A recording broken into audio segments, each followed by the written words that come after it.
एक तरफ हमने ये देखा कि जो ब्रिक्स है, उसमें ये कहा गया कि कोई 20 कंट्रीज़ ऐसी हैं कि जो उसकी मेंबरशिप लेना चाहते हैं, उसमें शामिल होना चाहते हैं। उसके ऊपर देखा जा रहा है कि वो कौन से कंट्रीज़ हैं और उनको शामिल किया जाएगा। उसमें भी पाकिस्तान नहीं शामिल होने के लिए कोई मेंबरशिप नहीं, कोई इंटरेस्ट नहीं, ऐसे ही लग रहा है। कि एक वक़्त ऐसा आएगा कि आपको इस दुनिया में कोई फ़ोरम ऐसा मिलेगा ही नहीं जिसमें इंडिया नहीं होगा। अभी तो राजनाथ सिंह जी ने चाबी भर दी है।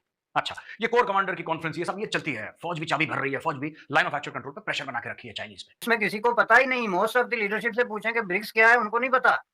उनसे ये पूछें कि ये दूसरे को गिराना कैसे है, या इसके जो सीक्रेट 3 राज़ हैं, मसलन इसकी बेगम के रिश्तेदार कौन-कौन से हैं, या उन रिश्तेदारों के आगे ताल्लुक वास्ते वाले कौन-कौन से, इन चीज़ों की मालूमात है पाकिस्तान के पॉलिटिशियंस के पास।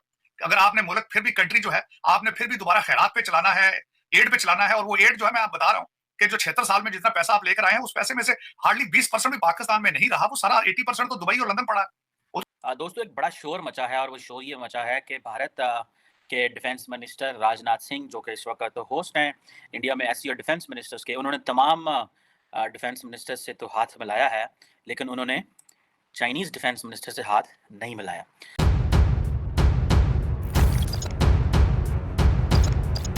तो नमस्कार दोस्तों, जय हिंद। स्वागत है आपका पाकिस्तानी मीडिया जुड़ी एक और फ्रेश और मज़ेदार वीडियो में। तो दोस्तों, इस साल 15वां ब्रिक्स शिखर सम्मेलन अगस्त के अंत में दक्षिण अफ्रीका के डरबन में होगा। एक रिपोर्ट के मुताबिक ब्रिक्स शिखर सम्मेलन से पहले दुनिया के 20 देशों ने सदस्यता ब्रिक्स मेंबरशिप के लिए आवेदन किया है।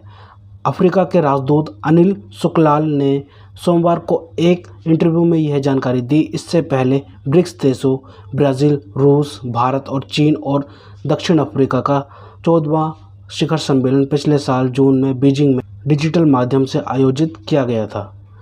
इसी विषय पर पाकिस्तानी मीडिया का जोरदार रिएक्शन आया है। पाकिस्तानी मीडिया अपने डिबेट शोज़ में चर्चा कर रही है कि ब्रिक्स में 20 कंट्रीज़ शामिल होना चाहती हैं, लेकिन पाकिस्तान को ब्रिक्स में से भी बाहर का रास्ता दिखाया गया है।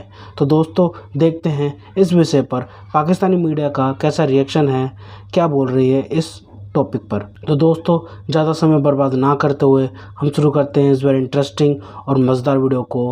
आप जल्दी से हमारे इस यूट्यूब चैनल को सब्सक्राइब कर दीजिएगा। एक तरफ हमने ये देखा कि जो ब्रिक्स है, उसमें ये कहा गया कि कोई 20 कंट्रीज़ ऐसी हैं कि जो उसकी मेंबरशिप लेना चाहते हैं, उसमें शामिल होना चाहते हैं। उसके ऊपर देखा जा रहा है कि वो कौन से कंट्रीज़ हैं और उनको शामिल किया जाएगा। उसमें भी पाकिस्तान नहीं शामिल होने के लिए कोई मेंबरशिप नहीं, कोई इंटरेस्ट नहीं, ऐसे ही लग रहा है। और उसी के साथ हम ये देख रहे हैं कि हमारे हमसाया मुल्क में जो एससीओ है, वहाँ पर ये मीटिंग हुई है उसकी डिफेंस मिनिस्टर की, और डिफेंस मिनिस्टर की मीटिंग में सर जो चाइना है, गलवान के बाद पहली मर्तबा उनके डिफेंस मिनिस्टर पहुँचे, उनके साथ मीटिंग हुई। और इसके अलावा ईरान के डिफेंस मिनिस्टर भी वहाँ पर, लेकिन हमारे डिफेंस मिनिस्टर वहाँ पर भी नहीं है।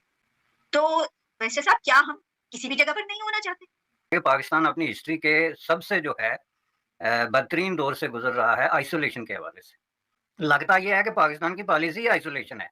तो वो एक नए ताल्लुकात में जो सरदमोरी है उस पे बात करने के बजाय वो लेक्चर देते हैं, और लेक्चर भी ऐसी-ऐसी चीज़ों पे देते हैं जिनका दुनिया में कोई जो है वो अब रेलेवेंट नहीं है। मुमकिन है वो बहुत ज़रूरी चीज़ें हों पाकिस्तानी पॉइंट ऑफ व्यू से, या पाकिस्तान के अंदर एक जो ख़ास मेंटालिटी है उसके पॉइंट ऑफ व्यू से, लेकिन दुनिया के लिए ये कोई अहम चीज़ नहीं। मसलन बाहर जाके तो वो इस्लामी उम्मा, इस्लामोफोबिया, मुसलमान मुल्कों के साथ ज़्यादती हो रही है। हालाँकि मुसलमान मुल्क जो है वो मस्त होके तेल के कुओं में नहाते हैं। पूरी दुनिया पे उनका असर रसूख है। इस वक़्त दुनिया में 2 बड़े मुल्क सऊदी अरबिया और कुवैत जो है वो दुनिया के पहले 20 मोस्ट इन्फ्लुएंशियल कंट्रीज़ में जो है उनका शुमार होता है। वो आराम से जो है वो चिल कर रहे हैं तेल के कुएँ के किनारे बैठ के। तो इनको दर्द खा रहा होता है जी, उम्मत मुस्लिमों के साथ ये हो गया, वो इस्लामी फ़ोबिया हो गया, फलाँ हो गया। जिसके नतीजे में अगर ये कहीं जाते भी हैं तो वो जो एक अपॉर्च्युनिटी होती है ना एंगेज करने की, एक गुडविल क्रिएट करने की, और जो आपके दरमियान डिस्टेंस बन गया है, उसको जो है कम करने की, ये उसको इस तरह की तकरीरों और लेक्चरबाज़ी में जो है ना उड़ा के वापस आ जाते हैं। ये मैंने देखा कि गुज़श्ता 3 साल से इस तरह हो रहा है, और उसमें जो स्पीचेज़ हैं वो कई साल पुरानी एक ही अभी आप देखें, जैसा कि आपने ज़िक्र किया कि इंडिया के हवाले से तो बहुत ही एक क्रूशियल टाइम है ये पाकिस्तान के दस नुक्ता नज़र से अगर आप देखें, तो इनके दरमियान जो बायलैटरल रिलेशनशिप है, तो इसमें अगर आपको मिनिस्टर ऑफ डिफेंस की सतह पे वहाँ पे जाने का मौका मिलता है, जिसमें आपको ऑनरेबल तरीके से इनवाइट किया जाता है without any terms and conditions, तो ज़ाहिर है आप इस तरह की जो अपॉर्च्युनिटीज़ हैं उनको इग्नोर नहीं कर सकते, क्योंकि इस तरह की अपॉर्च्युनिटीज़ में ज़्यादा अपॉर्च्युनिटीज़ जो है वो साइड लाइन पे होती हैं। तरफ हम कहते हैं कि हम ट्रेड ओपन करना चाहते हैं, अपने फॉरेन मिनिस्टर को इंडिया भेज रहे हैं और दूसरी तरफ इस किस्म की धमकियां लगा रहे हैं इंडिया को कि हम घर तक जाके मारेंगे, कभी इस किस्म की बात। साथ-साथ सर ये जो जैश वालों की न्यूज़ है, ये भी काफ़ी लोगों से पूछा है और वो कह रहे हैं कि ये भी एकदम सही खबर है कि वो एक्टिव है, तो वो सिर्फ हिंदुस्तान को तो नुकसान नहीं होगा, पाकिस्तान को भी होगा नुकसान। उस आप- तरफ कोई ध्यान नहीं दे रहे, ये जो एजेंसीज़ हैं, ये वहाँ क्यों नहीं देख रही, बजाय इंडिया को धमकियां लगाने के? देखिए, 2 चीज़ें, एक तो बिलावल भुट्टो साहब ने जाने से पहले यहाँ पे स्टेटमेंट पाकिस्तान में बैठे ही दे दी है कि I am just going for SCO conference, I am not going there for bilateral talks. और इनकी पहले साइडलाइन पे थी, पहले उसका प्रोग्राम था मौजूद, लेकिन वो सारा कुछ कैंसिल हो चुका है। मेरे ख्याल में इस वक्त जाना ना जाना बिलावल भुट्टो साहब का कोई मायने नहीं रखता। उसकी वजह ये है कि एससीओ में आप क्या जाके दे सकते हैं उनको?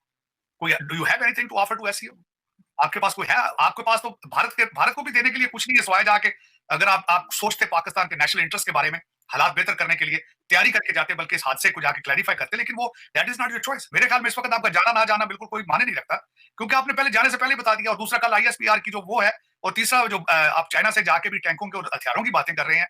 अफसोस के यहाँ से कोई ट्रेड की बातें होती, यहाँ से कोई आप डिजिटल पाकिस्तान की बातें की जाती, उनसे बात की जाती कि रीजन में पीस किस तरह बनाना है।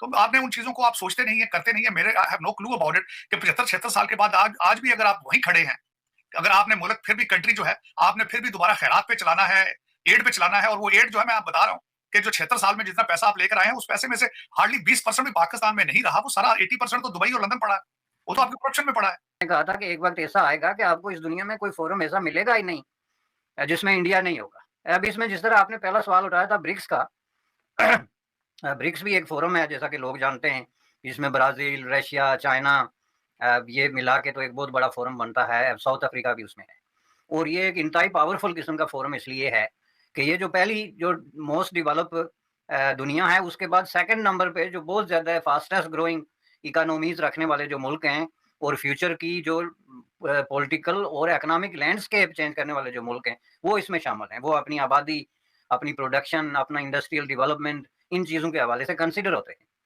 तो वो भी एक इम्पॉर्टेंट फोरम है, और उसमें जैसा कि उन्होंने कहा कि दरख्वास्तें आ रही हैं, 20 एप्लीकेशंस आ गई हैं, लेकिन इंटरेस्टिंगली उस लिस्ट में पाकिस्तान का नाम नहीं है। अब इस पे जो है, एक तो इसका जवाब सीधा-सीधा है कि ज़ाहिर है पाकिस्तान की इकोनॉमी जिस तरह की जो है अनस्पीकेबल किस्म की सिचुएशन का शिकार है, और जो मुल्क जो है वो बैंकरप्सी और डिफ़ॉल्ट के दरमियान घूम रहा है, और जो महज़ अपने डेट्स पे जो है वो इंटरेस्ट पे करने के लिए स्ट्रगल कर रहा है डे बाय डे। ज़ाहिर है वो इस तरह के किसी फोरम से क्लेम भी नहीं कर सकता कि जी आप हमें इसका हिस्सा बनाएँ, क्योंकि उसके लिए मेरिट्स होते हैं, इकोनॉमिक डेवलपमेंट क्या है, आपके इंडिकेटर्स क्या कह रहे हैं, आइंदा 5 साल में आपकी जो है वो क्या प्रेडिक्शंस हैं कि आपकी इकोनॉमी का साइज़, आप क्या चीज़ें पैदा कर रहे हैं, क्या कर रहे हैं। तो इन सब मामलों में पहली बात ये है कि ज़ाहिर है पाकिस्तान क्वालीफाई नहीं करता। दूसरी बात ये है कि इन चीज़ों के लिए लीडरशिप की ज़रूरत होती है। पाकिस्तान में जिसको आप लीडरशिप कहते हैं, वो अफराद के मुख्तलिफ गिरोह हैं जो आपस में दस्तों-गिरेबां हैं। आपके सामने जो है वो कभी एस्टेब्लिशमेंट के साथ एक मिल के दूसरे को लड़ रहा है, कभी दूसरा एस्टेब्लिशमेंट के किसी हिस्से के साथ मिल के तीसरे को लड़ रहा है। तो वहाँ पे तो एक अनार्की और एक कयास की सिचुएशन है, जिसमें किसी को पता ही नहीं। मोस्ट ऑफ द लीडरशिप से पूछें कि ब्रिक्स क्या है, उनको नहीं पता।